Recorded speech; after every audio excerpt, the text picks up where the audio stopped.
Hi, my name's Tamar, and something really strange happened to me recently. See, my mom died a couple of years ago. I had a horrible time after that. I did badly in school, got in fights with other kids, which is not like me at all, and cried all the time. My counselor said that someday I'd learn to let go of my mom, but I didn't want to hear it. She was my favorite person, and I loved her more than anything else in life. I just couldn't imagine my life without her. My dad has also had a very difficult time coping with my mom's loss. So, he has then finally decided that what we both needed was a fresh start. So we moved. Our new house was like something out of a movie. An old Victorian with creaky floorboards, a creepy attic, and lots of nooks and crannies. I thought it was so cool at first. I love horror movies, and this house definitely looked haunted. I thought my mum would have loved it too. Then I met the neighbor girl, Jessie, who's about my age. She said my house's backyard was on an ancient burial ground. I thought she was just trying to scare me, so I laughed it off, but Jessie stayed serious. The reason it took so long to sell the house was because it's so haunted, she said. Now, I don't believe in any paranormal stuff. That's what makes horror movies so fun, right? It's not real. I don't know if I believe in an afterlife or anything, but I hope I'll see my mum again someday. But there's no way to know. I really don't know what I believe, but I couldn't believe Jessie, so I blew off her story.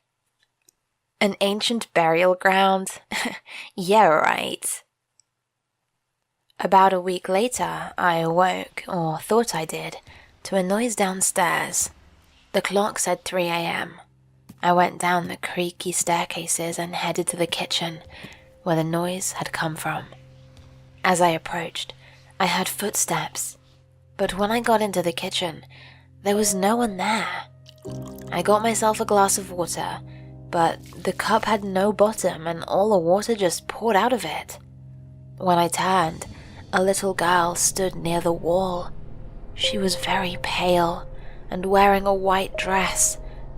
I asked what she was doing there. She put her finger to her lips as if to shush me. Then she turned and pointed out the glass back doors.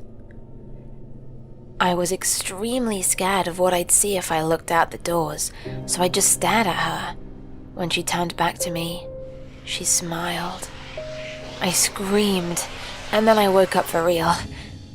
All day at school, I couldn't concentrate. I just kept remembering the dream and breaking out in a cold sweat.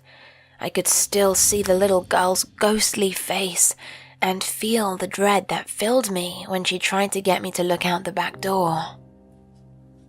That night, I had to force myself to turn off my lamp before bed. Nothing can get you. It was just a dream. I finally fell asleep.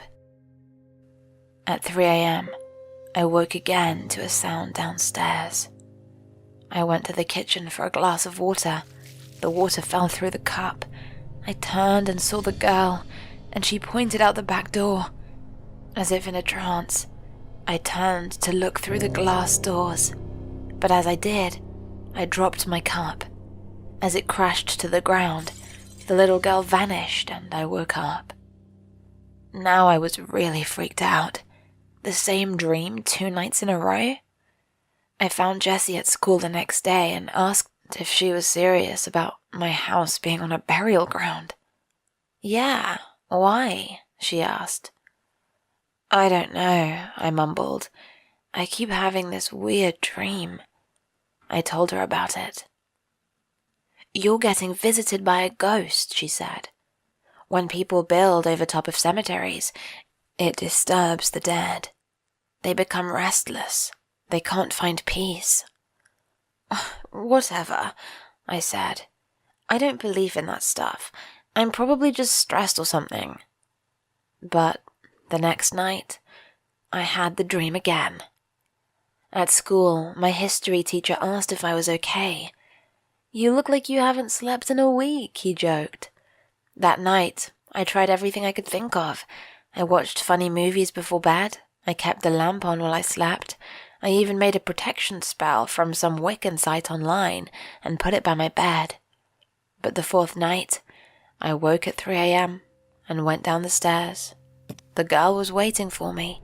This time, when she pointed, I turned and looked out the door. My backyard was filled with graves, cracked, dirty marble and crumbling stone. I screamed, and then I woke up. "Still having the dream?" Jessie asked me at school. "Yeah," I muttered. "It's getting worse, and I don't know what to do." If you're dreaming the same thing over and over, your brain is trying to tell you something. Maybe you could try to figure out what the ghost in your dream wants and talk to her. That sounded crazy to me, but it was worth a try.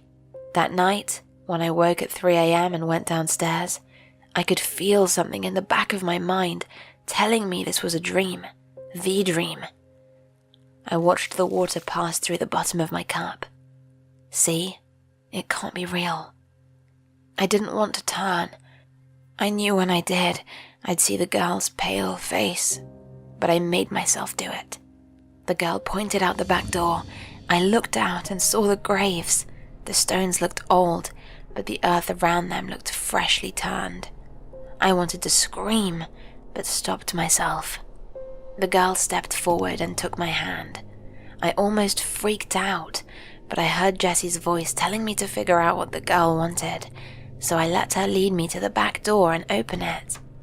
When I stepped outside, there was no graveyard, only a bright summer sky and a beautiful lawn full of all the flowers my mom loved best. A strange sense of calm came over me. I understood suddenly that the girl in my dream wasn't really a ghost. She was my own brain, telling me I had to let go of my grief, that my mom would always be around me, in the flowers and the air and my memories, but I had to stop living like a restless spirit. I turned to the little girl beside me. "I understand now," I told her. "You can go and find your peace."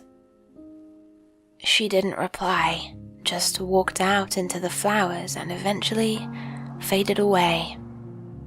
I never had the dream again. I still think about it sometimes, and a shiver runs up my spine. Our dreams really do hold a mirror up to our waking lives.